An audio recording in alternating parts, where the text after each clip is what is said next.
Olivia Rodrigo is a dynamic American singer-songwriter and actress. She gained prominence as Nini Salazar Roberts in Disney's High School Musical, The Series. I got my driver's license last week, just like we always talked about. However, it was her debut single, Driver's License, released in January 2021, that propelled her to global fame. The emotionally charged ballad showcased her exceptional songwriting and vocal abilities, resonating with listeners worldwide. Rodrigo's authentic approach to storytelling and raw talent has solidified her status as a rising star in the music industry. Recently, Olivia Rodrigo proclaimed, "Tiny ass bags are trendy in surprise SNL Cameo." Let's get into the details of what happened, shall we? What transpired? My bag is small, but I am big. You don't like it? Kiss my rear. Saturday Night Live, SNL, created by Lorne Michaels on NBC, has become an iconic American sketch comedy and variety show. Over the decades, SNL has been a cultural touchstone, featuring a mix of live sketches, musical performances, and celebrity guest hosts. This week's Saturday Night Live opens with congressional testimony from 3 college university presidents on the subject of anti-Semitism on campus. Thank you, Chairwoman. Now, I'm gonna start screaming questions at these women like I'm Billy Eichner. Representative Elise Stefanik, Chloe Trost, immediately starts screeching at them about whether calls for genocide are considered acceptable speech or not, even as she declares, hate speech has no place on college campuses. Hate speech belongs in Congress, on Elon Musk's Twitter, in private dinners with my donors, and in public speeches from my work husband, Donald Trump. The academics end up dancing around an answer, thereby hanging themselves while handing the reprehensible Stefanik a rare public win. While not a particularly sharp statement on the current global firestorm of anti-Semitism and Islamophobia, credit is due to SNL for recognizing Stefanik and her ilk's hypocritical, manipulative, and bad faith grandstanding for what it is. Trost, who the show seems to be pushing as a possible breakout star, is appropriately annoying and detestable in the role. Adam Driver returns to host for the 4th time. The Ferrari star talks about his love for Christmas and a very deep and personal relationship with Santa.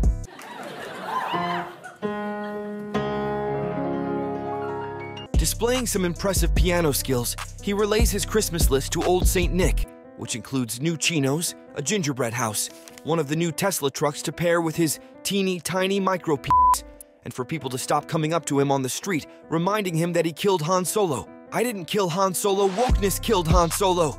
Silly, sexy, and smart, the monologue is a great distillation of Driver's eccentric and singular charm. After that, an adults-only ski trip between friends takes a confusing turn when Driver and Bowen Yang's gay couple announce that they're trying to have a baby.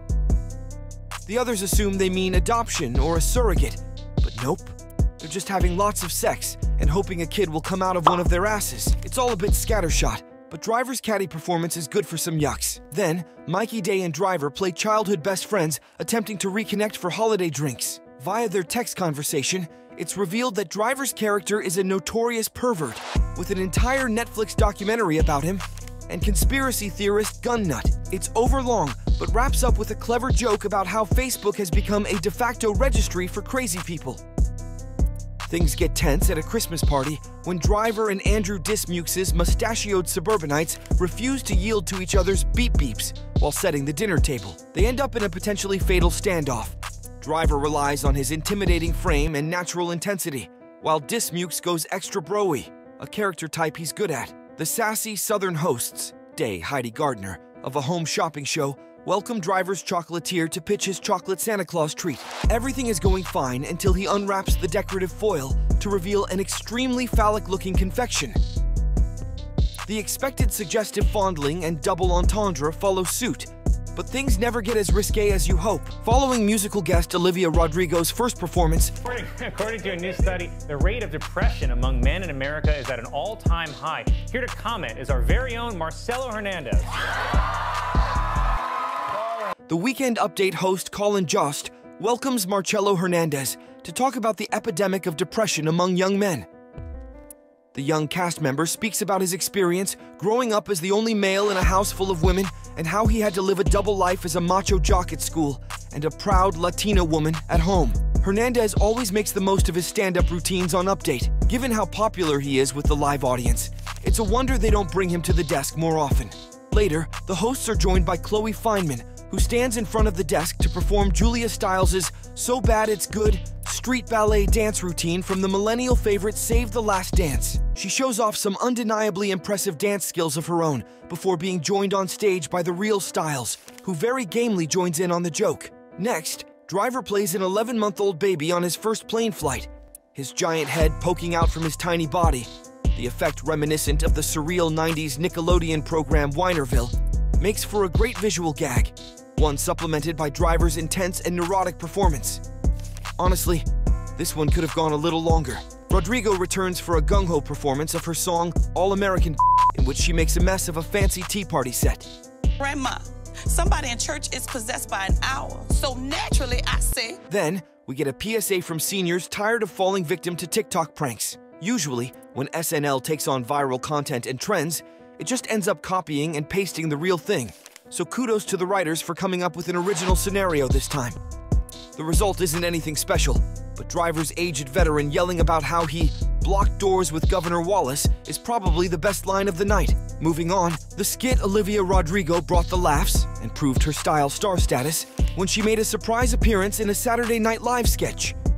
The singer, 20, served as the musical guest for the Saturday, December 9th episode of the NBC sketch comedy series, while Adam Driver hosted. In addition to performing her songs Vampire and All American Bitch, Rodrigo joined Driver, 40, for the Tiny Ass Bag skit. Driver and SNL cast members Marcello Hernandez and Nwodim played boutique employees, encouraging shoppers to trade their oversized purses for smaller options that can only hold one item. Hi, excuse me. They channeled another classic SNL sketch, Jeffries, from 2001.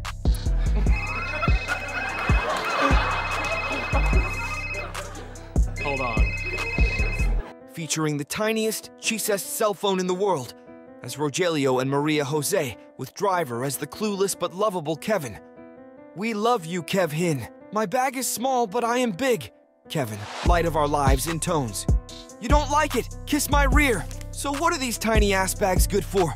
Well, one AirPod, and that's it. One Altoid, and that's it.